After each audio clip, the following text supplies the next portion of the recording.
Welcome back to 826 Michigan's Writing Challenge. We're here for week 4, bringing you some virtual writing activities so that you can write... I beg your pardon. Merton, was it? Whose writing challenge are you speaking about? Hello, Dr. Bletch. Yep, I guess it is your writing challenge.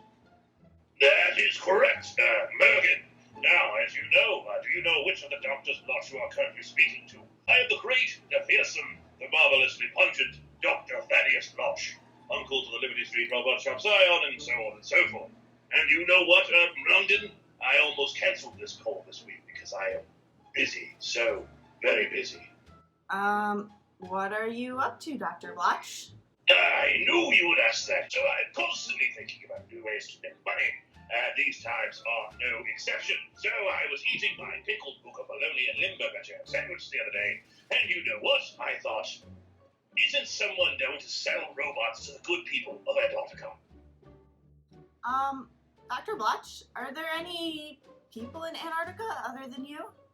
Of course there are people in Antarctica, Martin. It's a whole continent. I'm not seeing them right now because, well, I hate people, and two, it's called social distancing. I mean, every time I even see a penguin, I sprint in the opposite direction. As far as my legs will carry me, then I tell a killer whale where to find the penguin.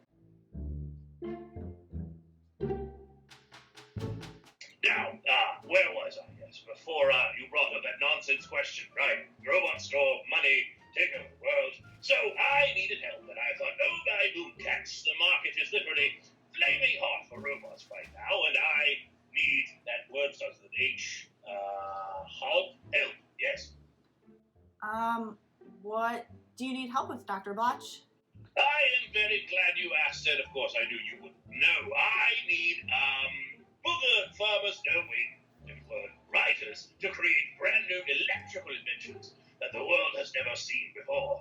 I want the Antarctica robot supply repair to offer unique machines that help solve any kind of problem one can think of. It could be a silly problem or a serious problem. However, I need machines. So we're creating inventions, Dr. Bletch. Precisely, Martin, and let me tell you how to do it. First, the tiny brains, writers, will need to think of a problem that they'd like to see solved with an invention. It could be something silly, like making their brains bigger, or it could be a very serious problem, like making them all disappear. To a machine that will make all the foods you don't like taste like gummy worms. Wow. Okay, so it could be silly or a serious invention. Yes, indeed. Next, writers should design a prototype of their invention.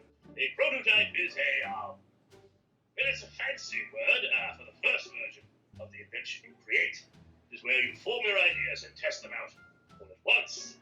There are several different ways that a writer can do this. All writers should begin with a sample piece of paper to draw and label their prototype.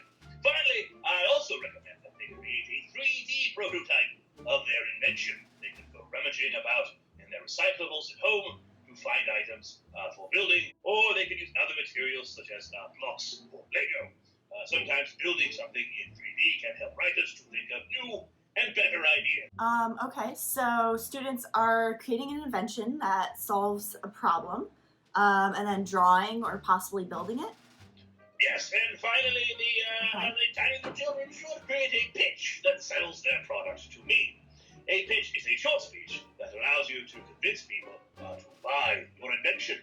And I need that both when I consider including their invention in my Antarctica store, and also when I try to convince the good people of Antarctica they absolutely need this new product. In their pitch, they should make me feel as though I absolutely need this product in my life, and why my life is so much more difficult and miserable without it. There's a pitch planner I've sent you. You can give it to the children if they need it. Okay, Dr. Bletch, that all makes sense. Well, most of it. Of course it does. I always make sense, for I am very smart, very fearsome, and of course, did I mention I've been pungent? Anyway, I will see you on Wednesday to check in upon how the inventions are going.